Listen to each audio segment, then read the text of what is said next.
Won't it be Ryan the Great? And today, these are the glasses or sunglasses that I wore when the Cowboys absolutely killed the Tampa Bay Buccaneers today, guys.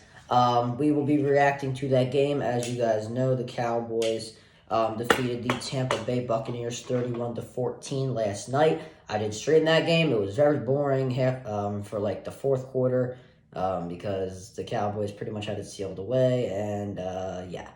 So we're going to get right into it. But before we get right into it, guys, and also speaking of streams, I am streaming tonight starting around 7:25 Eastern Time. The Raptors are taking on the Bucks, so make sure you guys are there, 7:25 Eastern Time once again. And before we get right into this video, make sure you subscribe with the post notifications on. Go subscribe to my brother Lee and the Great Vlogs. Make sure you subscribe to my second channel at Ryan the Cod Great. And make sure you follow me on Twitch at Ryan the Great Podcast. And without further ado, ladies and gentlemen, let's get right into the video. So, we will start off with the winning team, the Dallas Cowboys, and as always, we talk about the quarterback first, Dak Prescott. Beautiful game from him, 25 for 33, 305 yards, 4 touchdown passes, a rating of 143.3, and the maximum rating is 150. He played perfect football. He was dissecting the Buccaneers secondary left and right, especially through Schultz. Whenever the linebacker would go off Schultz, then the safety would have to come in. He would fire it right in the middle of that and made sure the pass was completed. I do think half the time that was the Buccaneers' defense fault. I don't know who the hell Mike Edwards is, but he needs to be gone right now. That's just in my personal opinion. He played absolutely terrible last night for the Buccaneers. He couldn't cover to save their life. Actually, nobody could cover to save their life. But Prescott had a great game. Yeah, really not much more to say. He passed the ball really well. He made sure to escape the pocket. He really didn't need to that much. He only got dropped one time. Yeah, so moving on to the run game next. Pollard, 15 carries, only 77 yards, but he did have an average of 5.1 yards per carry. The passing game was working out really well, so I'm not surprised they gave the ball to Pollard a lot less. But he still had a good game regardless. Ezekiel Elliott, I still say that they should get rid of him and give all the money to Pollard. He had 13 carries for only 27 yards. That's an average of 2.1 yards per carry. Dak Prescott had more average yards per carry. I mean, that's when you know it's bad. Zeke had a pretty bad game. He couldn't bulldoze through the line like he normally does. And on the goal line, I think it was for the second touchdown, he couldn't find a way in. That really is his fault. He's supposed to be the power back. He did have more total touchdowns than Pollard during the regular season.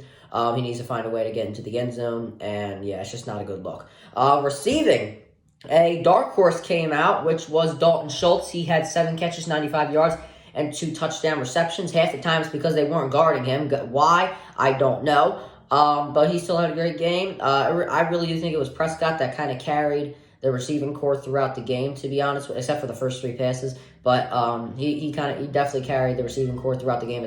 Schultz, they wouldn't cover him to save their lives, so it was kind of easy for him. But regardless, still a great game. CeeDee Lamb, 4 catches, 68 yards, and a touchdown reception. Not a bad game. He did have 2 drops to start. But then he was fine until there on out. The touchdown reception, that was definitely the Buccaneers' defense's fault. Carlton Davis, I don't know what he was doing. He was supposed to guard Lamb, and all of a sudden he's covering Noah Brown. It made absolutely no sense to me whatsoever. He didn't communicate with nobody to switch. It was an absolutely terrible performance from the secondary, and I'll talk about that a little later as well. Michael Gallup, 5 catches, 46 yards, and a touchdown grab. I still think he's one of the best third down receivers in the NFL. Also, one-on-one, he is one of the most unstoppable receivers in the NFL. That he definitely will be tested against the San Francisco 49ers. So, a pretty solid job for him. Nothing really much after that. T.Y. Hilton, 2 catches for 23 yards. And Noah Brown, 2 catches for 18 yards. And that's really all there. I mean, Pollard had 3 catches, 12 yards. Zeke, 1 catch for 9 yards. And that was it there. Definitely a great game from the Cowboys offense. Their defense was even better. They had how many total tackles? 5 total tackles for loss. They dropped Brady, I think, how many total times? 2 times only, but there was a lot of pressures applied by Micah Parsons. He made Brady escape the pocket and throw the ball to absolutely nowhere. As we knew, though, Brady is slower than a snail on, I don't know. He's just slow. That's all I can say. Yeah, so they applied great pressure. Also, 6 quarterback hits was very effective in the Cowboys winning that game. Leighton Vander Esch coming off the neck injury doesn't seem to be bothering him that much. He led the team in 9 total tackles. Very good job for him. The secondary was even better. At least I thought, and they're trying to get that narrative around them that they cannot guard except for Trayvon Diggs out of everybody's head. Great job for them. And we will move on to the Tampa Bay Buccaneers. Tom Brady, he broke some records tonight. The first record he broke was his first red zone interception since 2019. He broke that record. And the record he broke, this is the first loss he has suffered to the Dallas Cowboys in his entire career. So he broke some really good records yesterday. Other than that, he passed the ball 66 times and completed 53% of his passes. It's a big wonder how he went for over 300 yards based on the way he performed, which was absolutely terrible. 2 touchdown passes. I think they all came in the fourth quarter, which is not so solid. 1 interception. That was the interception in the red zone, and the rating was 72.2. Not so solid for him. Run game, absolutely atrocious. Couldn't get around the end. Couldn't bulldoze through the line. Nothing short of a disaster.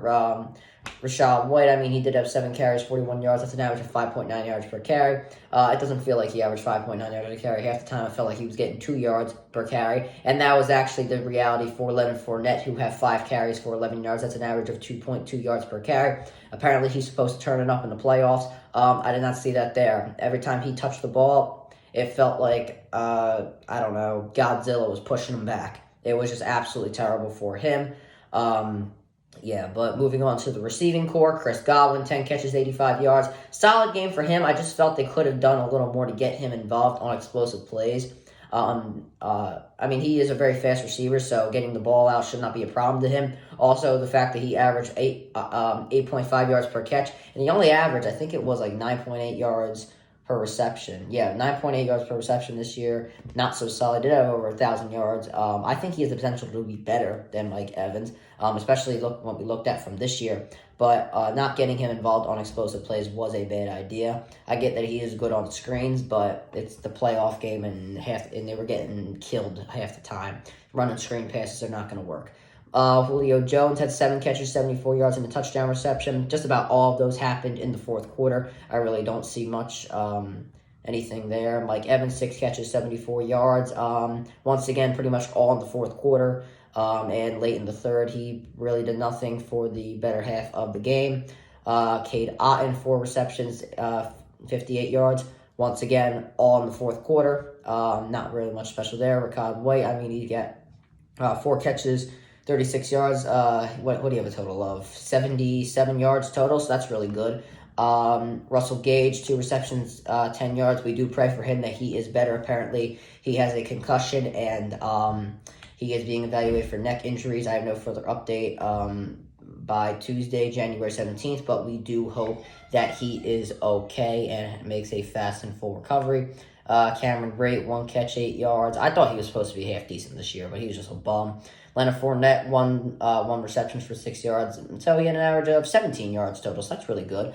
The defense, absolutely atrocious. They applied no pressure to Dak Prescott, and this is a team that has lost their starting right tackle and starting left tackle. Made absolutely no sense whatsoever. Interior line, they got 1 sack. That was really good. Vita Vea, who really didn't make much of a difference coming off an injury.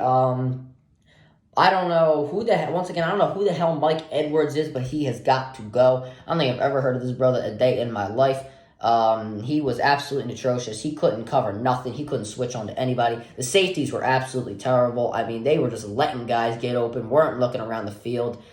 They could have left their zones if it came to getting guys open. The unnecessary double teams from the defense was absolutely stupid. And the fact that you have a head coach who is was the defensive coordinator, this is a very bad look for the defense and a very bad look for Todd Bowles himself. What happens now? Well, it looks like Tom Brady might be leaving or retiring. It don't seem like he's coming back. And what does that mean? You're getting a top 5 pick. So that's really what the future looks like for the Tampa Bay Buccaneers. If Brady does come back, then you got to figure out a way for your offensive line to not miss the whole season.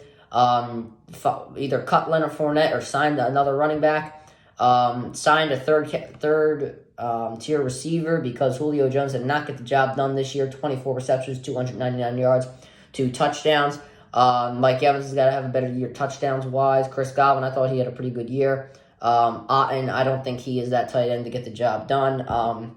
This season, 42 receptions, 391 yards, 2 touchdowns. Nothing special there. And yeah, that's really it. And on the defensive side, I don't know. Your secondary's trash, but I mean, it's looked good in past years, but it didn't look like it was good this year. So I don't know. But the future looks very bad for Tampa Bay, and we will just have to see.